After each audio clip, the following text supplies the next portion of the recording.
ಇದೆ. ಹ್ಞೂ ರೀ ಸರ್. ಹೇಗೆ ಅಂದರೆ ನಾವು ದುಗ್ಗಮ್ಮ ಗುಡಿ ಒಳಗೆ ಹೋದ್ವಿ, ಅಮ್ಮಂಗೆ ಕೈ ಮುಗಿದ್ವಿ, ಟಿಕೆಟ್ ಅನೌನ್ಸ್ ಆಗಿಬಿಡ್ತು. ಅಯ್ಯೋ ಯಾವಾಗಲೂ ರೀ ನಮ್ಮ ಜೊತೆ ಬರೀ ಶುಭಾಶೋಷಣೆಗಳು ಇರ್ತವೆ. ತಾತಾರ ಸ್ಪರ್ಧಿಸುವಂಥ ಕ್ಷೇತ್ರಕ್ಕೆ ಸ್ಪರ್ಧಿಸಿದ್ರೆ ಹೇಗೆ ಅನಿಸ್ತಿದೆ? ಹ್ಞೂ ರೀ, ಭಾಳ ಇದು ಕಾನ್ಫಿಡೆನ್ಸ್ ಐತಿ ಜನದ ಮೇಲೆ. ಜನ ನಮ್ಮನ್ನು ಈಗ ಎಲ್ಲ ಸಾಕಷ್ಟು ಗೊಂದಲ ಇತ್ತು, ನಿವಾರಣೆ ಹೇಗೆ ಮಾಡೋದು? ಇಲ್ರಿ, ಏನೂ ಗೊಂದಲ ಇಲ್ಲರಿ. ಯಾಕಂದರೆ ನಾವು ತಿಳಿದಂಗೆ ಯಾವಾಗಲೂ ಪ್ರತಿ ಎಲೆಕ್ಷನ್ ನೀವು ನೋಡಿರಿ ಆಸ್ಪಿರೆಂಟ್ಸ್ ಭಾಳ ಜನ ಇರ್ತಾರೆ. ಆಮೇಲೆ ಆಸ್ಪಿರೆಂಟ್ಸ್ ಅವರು ಕೇಳ್ತಾರೆ, ಅದರಲ್ಲಿ ಏನೂ ತಪ್ಪಿಲ್ಲ.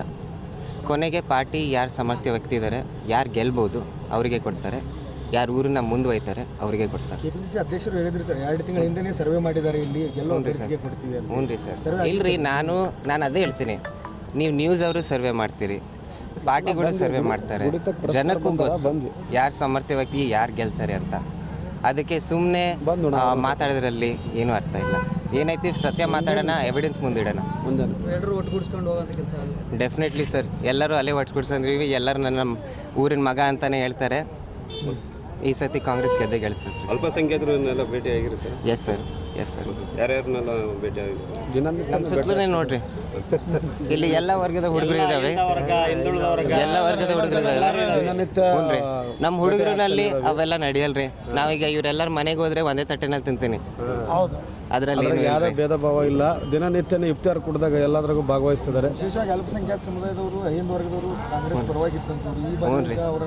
ಹ್ಞೂ ರೀ, ಡೆಫಿನೆಟ್ಲಿ ಸರ್. ಈಗ ನಾನು ಅವ್ರ ಮನೆಗೆ ಹೋದರೆ ಅಮ್ಮ ಆರಾಮಿದ್ದೀರಾ ಅಂತಲೇ ಕೇಳ್ತೀನಿ, ಒಂದು ಹೆಜ್ಜೆ ಒಳಗಿಟ್ರೆ ಅಮ್ಮ ಅಂತಲೇ ಕೂಗ್ತೀನಿ, ಅಷ್ಟೇ ರೀ. ಎಲ್ಲರೂ ನಮ್ಮವರೇ ರೀ. ಕ್ಷೇತ್ರದ ಕನಸು ಸರ್, ಆಲೋಚನೆ ಏನಿದೆ? ಕ್ಷೇತ್ರ ಯಾವ ರೀತಿ ಇರಬೇಕಂತ? ಉದ್ಯೋಗ ಪರವಾಗಿ ರೀ, ಯಾವಾಗಲೂ ಉದ್ಯೋಗ ಪರವಾಗಿ. ಆಮೇಲೆ ನಮಗೆ ತಿಳಿದಂಗೇನು ಇದು ಭಾಳ ಒಳ್ಳೆ ಸ್ಟ್ಯಾಂಡ್ ತಗಂತು ನಮ್ಮ ಪಕ್ಷ. ಏನಂದರೆ ಯುವಕರನ್ನ ಮುಂದುವೈತೀವಿ, ಯುವಕರಿಗೆ ಆಶೀರ್ವಾದ ಕೊಡ್ತೀವಿ ಅಂತ. ಆಮೇಲೆ ಅದೇ ನಾನು ಅಂದಂಗೆ ಉದ್ಯೋಗ ಈ ದಕ್ಷಿಣನಲ್ಲಿ ಮಾಡಿ ತೋರಿಸ್ತೀವಿ. ನಮ್ಮ ಯುವಕರ ಶಕ್ತಿ ಏನಂತ ನಾವು ತೋರಿಸ್ತೀವಿ. ಹ್ಞೂ ರೀ ಸರ್. ಟಿಫನ್ ಮಾಡೋದು ಬರ್ರಿ.